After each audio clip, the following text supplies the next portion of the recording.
Hello and welcome back to the Q&A. So, as always, if you have any questions, please leave them down in the comments. We are kind of running a little bit low on questions, so the more the merrier, and I'll add them to the list of things. So today's ones are mainly going to be from the Reddit, because I just don't have access to the Word file full of questions, because I am away at the minute, and because I'm away, I'm doing this on a laptop, which is also why there's no webcam or anything like that. So let's get into the questions themselves, and the first one is from Chairman Meow, who asks if Garrosh Shoulderpads are actually Karn Bloodhoof's horns, and also guessed that I was in Ireland, and he guessed correctly. So yeah, basically he said that are his shoulderpads Karn's horns, and he thinks that would make sense because he got the new model at the time Karn was murdered. Well, actually, Garrosh's shoulderpads are, I believe, Manaroth's horns. Garrosh's father killed Manaroth at the end, even though he kind of fell to the corruption and then was sort of snapped back into his sanity by Thrall and a few others. And then in the final confrontation, he killed Manaroth and released the orcs from the Blood Pact. So that is why Manaroth's horns are on Garrosh's armor, because it was his father's kill, and it just kind of, keeps on the family legacy and that whole sort of thing.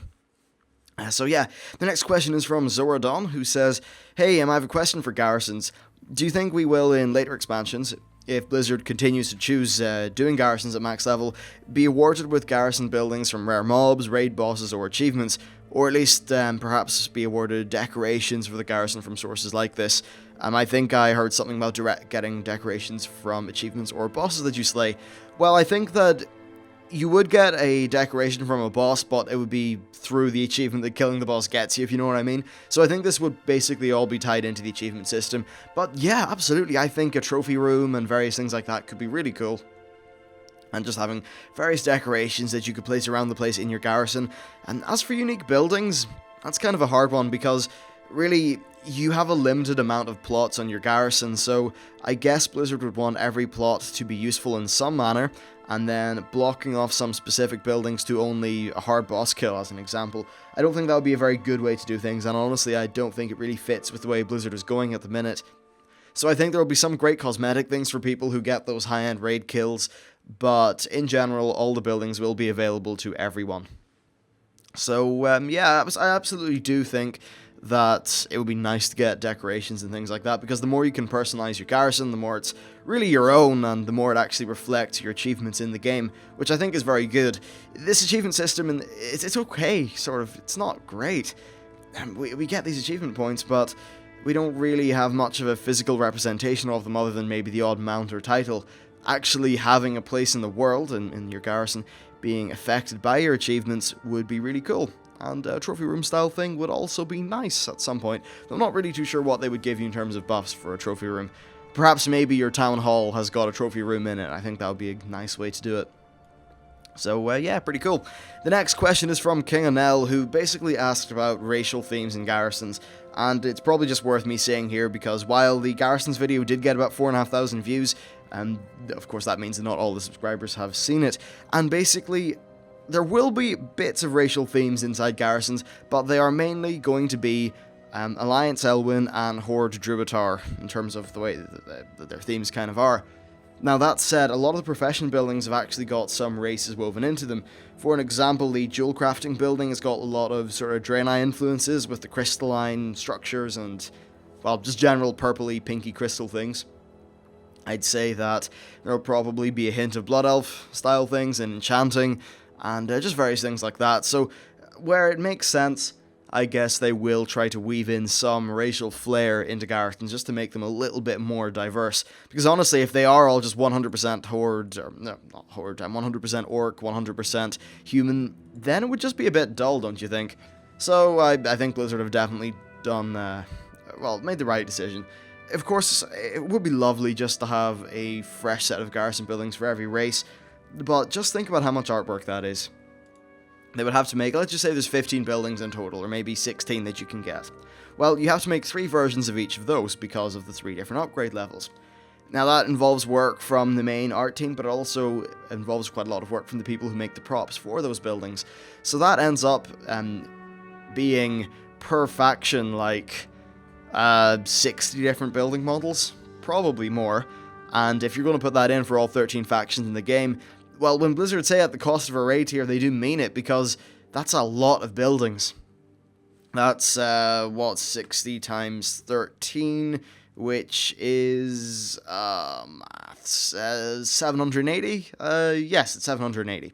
So that is a lot of buildings to make, and it just is not particularly feasible. Now, that said, in the future, they did say that if garrisons are going to be sticking around past Warlords of Draenor, that they will be adding more and more different sort of artistic flares and things you can choose from, and perhaps that one day may extend to different ones for different races. Okay, so our next question is from Sjorth, who says, hey, what do you think the reactions of Durotan and Grommash will be to seeing their sons? I'm kind of excited to see this, and I expect Garrosh and his father to bump each other's head in superiority, but Thrall and Durotan, I don't know what to say about that. What is your opinion? I think Thrall and Durotan will get on very well. Sure, Durotan was complacent, kind of in a lot of the bad things that happened in Draenor, and as an orc did, sort of go on with the entire invasion of Azeroth, but he was always honourable. He hated the Burning Legion stuff. He ended up getting himself killed because he was going against a lot of the main Horde line when he was finally assassinated. He tried to warn people against the Shadow Council and all those different things. So I think Thrall will see where Durotan came from, and they'll probably, I'd say after a few initial arguments, I think they'll actually be on good terms, and they'll be sort of buddies, which will be cool. Now, as for Grommash and Garrosh, I don't think he likes Grommash at all, because, well, Garrosh sees the orcs as losing their honour when all that Blood Fever, Burning Legion, corruption stuff happened. He even says in the voice acting for the Siege of Orgrimmar that the Horde, or at least the orcs, should have crushed the rest of the races long ago, but they fell to corruption. So he's not going to be very happy with his father. Now, it depends what kind of Grommash we see. If the Grommash we see is trying to get himself all demon-blooded up, then the two of them are going to hate each other. Or at least Garrosh is going to try to kill Grommash, and maybe Grommash will end up killing Garrosh in a blood haze or something. I'm not particularly sure, but it will be interesting, and I can definitely see the both of those characters really having a lot of conflict between them. As for how this whole storyline could play out, I think Thrall and Durotan could end up being the two people who are instrumental in killing either Grommash or Garrosh. Chances are Grom will actually live on and maybe be a raid boss or something. But I think Garrosh is, well, actually, I'm pretty sure the Garrosh is going to be killed before we even get onto raids, so I'd say that Thrall and Durotan will be the people to sort of deal with that. Which is, I guess, nice for Horde players. As an Alliance player, I would like to see that happen at some point, but I'll probably just have to roll up a Horde character, because I do understand that being a piece of storyline that they want to really cater well to the Horde players. Okay, so the next question is from Scovey, who says, Warlords of Draenor Archaeology mounts. Do you think they might add a new one? Like, say, the Ultramarine Kiraj battle tank? I've been wondering this because I was looking up the Black battle tank recently. Well, yeah, I think they will add some new Archaeology mounts.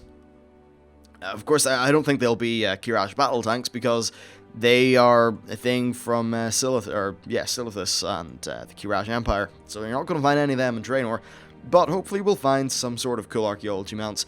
It's weird the way I don't know, did they add any new Archaeology mounts in Mists of Pandaria? I'm not particularly sure, but there's gameplay there, so I'd say, yeah, they should add a mount. I just wish Archaeology was a bit more fun. Maybe they'll do one or two tweaks to maybe improve that. Because right now it is just going from dig site to dig site, hitting a few buttons, and not really getting much engaging gameplay, which is, well, kind of just a pity. Okay, so our final question comes in from Quaron1122, who says, with Blizzard's Titan game being cancelled, do you think they plan on focusing on their main games like WoW, and if so, do you think they will take WoW of its old engine and get more? Basically, do you think they'll maybe put WoW in a new engine or add more detail? Well, Titan wasn't cancelled. The way Blizzard works is they often, well, really their products go through multiple different life cycles. For an example, Diablo 3, I'm pretty sure it was finished in 2008 or 7, and then they rebooted it partially under a different team and things like that. So Blizzard games go through a lot of iteration, and they didn't cancel Titan at all. They actually just cut the team down, they went back to basics and started working from the ground up in a few things. I'm guessing that's because the MMO landscape really has changed a lot since Titan was started, so they needed to probably just have some core different things to do in the game to reflect that. But as for the people who've actually moved on to things like WoW, I'd say, yeah, absolutely, they'll be putting a little bit more short-term focus in terms of resources into World of Warcraft. That's definitely a good thing for us. As for, like, putting WoW in a new engine, that's probably not going to happen. Engines are very expensive to make, and the current one works, and also they just have a humongous code base at the minute. Transporting all of that into a new engine would be a lot of work. Then there's also compatibility issues with older computers, which is something that Blizzard do find to be very important. So I don't think they're going to be porting an engine. Honestly, a lot of people don't understand what a game engine is. They think that putting a game in a new engine will make it look better. Well, no, you could port World of Warcraft to a new engine with the same textures and the same everything, and it would still look the same nearly. Okay, a better engine may deal with higher resolution textures in a more efficient manner, and that's probably the reason why we don't see lots of high-res or ultra-high-res textures in the game. But I think what will happen over time is Blizzard will get better with adding in better just textures and anti-aliasing and little effects like that, and keep on expanding it on the kind of high end of hardware. But it definitely is getting to the stage where the World of Warcraft engine is damn old, and I'm not too sure how they're going to just figure out how to do a revamp. I mean, a new engine would be great, but the issue is that they would have to fork it, because they would still have to support the old engine, I'm pretty sure, unless they can really do some hefty guarantees as to, like a new engine working on older hardware. So it definitely is a giant issue. If it was possible for there to be a new engine with all the new assets and things that would entail, then yeah, absolutely, that would be great. I just don't think it's feasible at the minute. I really don't. So, yeah, it's a bit of a weird argument, I guess. It's one of those things where games don't usually have a constant service or platform thingy going on for 9 to 10 years, and this is just really new ground. So really, I think in the next 5 years, how Blizzard deals with this will be very important. One thing I've noticed that they have been doing recently, though, is to make up for the way they can do shadows and that sort of thing, they actually paint shadows onto gear and onto mounts and things like that with the actual texture, and I think artistically it looks fantastic. But that's just one of the examples of the many ways that they can use artistic style to basically circumvent technical limitations, so they'll probably end up doing that more and more. But overall, I think World of Warcraft does look fine, and what's important to me is that it plays well. And however old this engine is, the one thing I think we can all agree on is that when you hit a button, it's generally very responsive, and that is definitely a good thing. Anyway, that is it for today's episode of the Q&A. Sorry I had to cut it just a little bit shorter than normal. Oh wait, no I didn't, it's 13 minutes. Okay, never mind. Thank you very much for watching, and I will see you next time.